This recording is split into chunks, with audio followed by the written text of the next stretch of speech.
Just when we thought the dust had settled after the passing of Queen Elizabeth II, Buckingham Palace dropped a bombshell that has sent shockwaves through royal circles. King Charles III, who stepped up to the plate after the passing of his beloved mother back in 2022, has just been diagnosed with cancer. At 75 years old, the weight of the crown just got a whole lot heavier for him. Now, the palace isn't giving us all the nitty-gritty details, but they did mention it's not the same battle he just fought with prostate cancer. Yeah, it looks like a new storm's brewing on the horizon. The uncertainty surrounding King Charles III's health has sparked widespread speculation about the future of the monarchy. With the succession plan suddenly cast into uncertainty, it's natural to wonder what will happen when King Charles III dies. While none of us wish to see this scenario unfold, understanding the potential outcomes is crucial, and that's what we're here to explore today. Let's first take a look at the line of succession. At the top, we've got Prince William, also known as the Prince of Wales. He's married to Kate, who's known as the Princess of Wales. Together, they've got a trio of adorable kids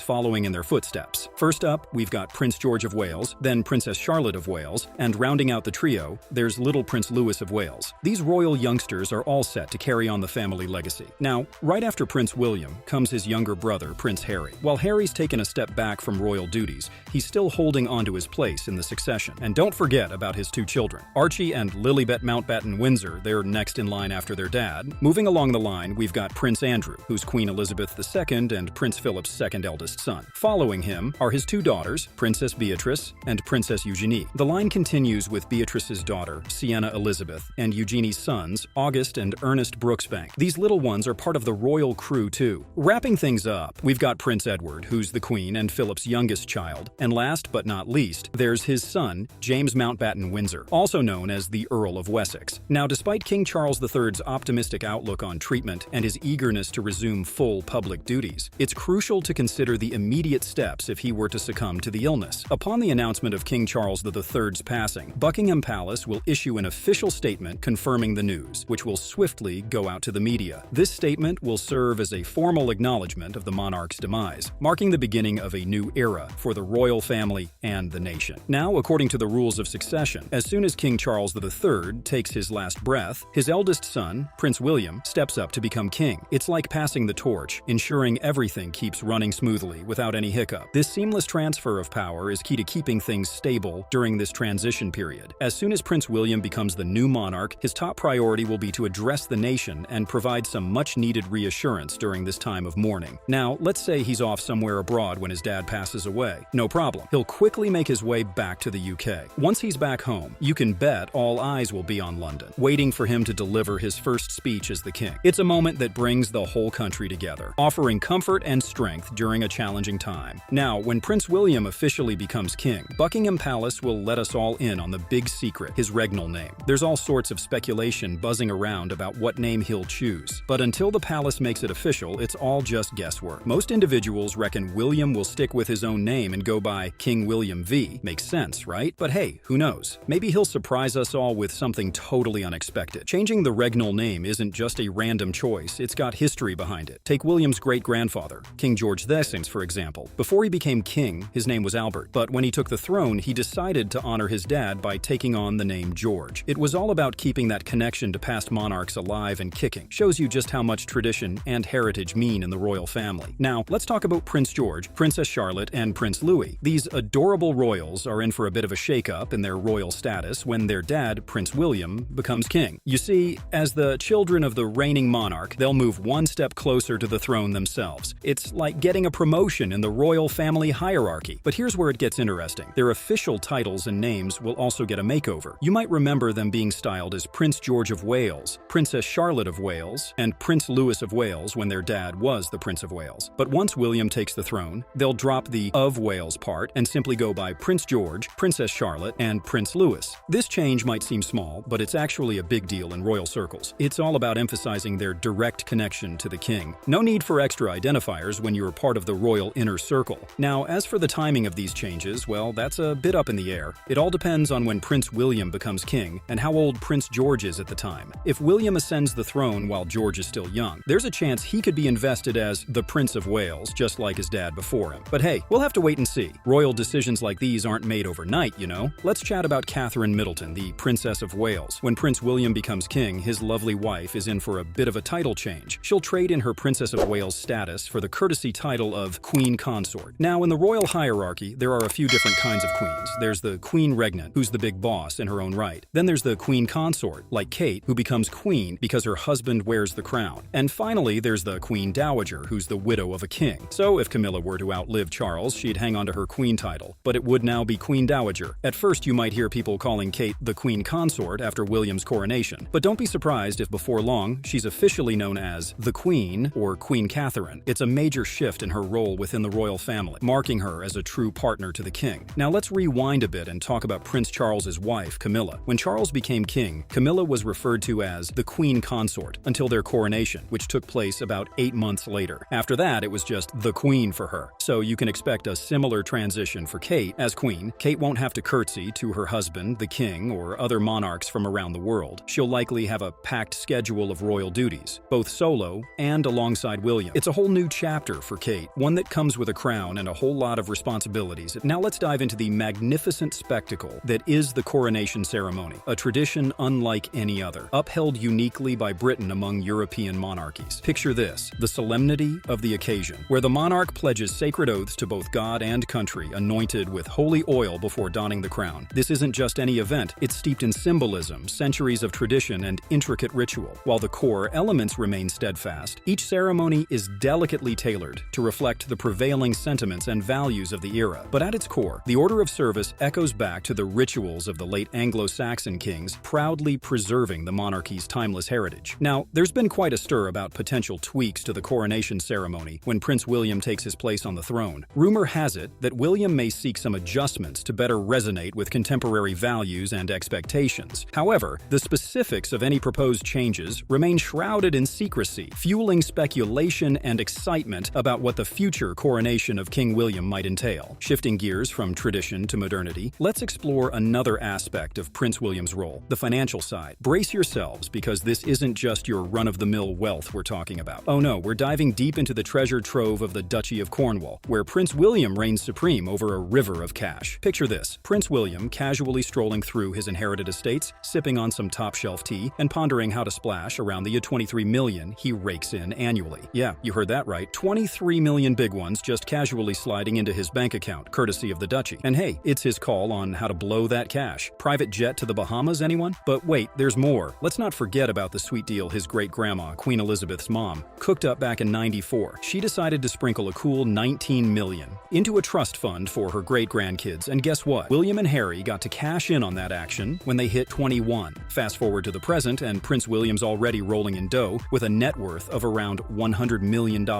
Most of that loot? You guessed it, the duchy's been raining cash on him. Looks like the golden goose keeps laying those royal eggs. Now let's talk about the crown jewels of his inheritance. Prince William's set to inherit a kingdom's worth of riches, including a mind-boggling $10 billion in real estate, the swanky royal art collection, and even a flock of swans. Yep, you read that right, swans. Because what's a royal inheritance without a few feathered friends? We are not done yet, though. The late Queen's stash, oh boy, that's a whole other level of wealth. We're talking about $500 million worth of personal assets. Everything from posh properties to fancy stamp collections. It's like hitting the jackpot, but with a crown on top. So when Prince William eventually ascends to the throne, he won't just be ruling over a country. He'll be sitting pretty on a mountain of cash, with enough bling to make even the most seasoned billionaire blush. Ah, the perks of being royal. And that's a wrap. If today's video left you wanting more, we've got just the thing for you. Check out our other video titled Inside the Inheritance Untold Riches of the British Royal Family, where we delve into the fascinating history and wealth of the British royal family, shedding light on the hidden treasures that have been passed down through generations. You won't want to miss it. Until next time, stay safe and stay informed. Thanks for watching.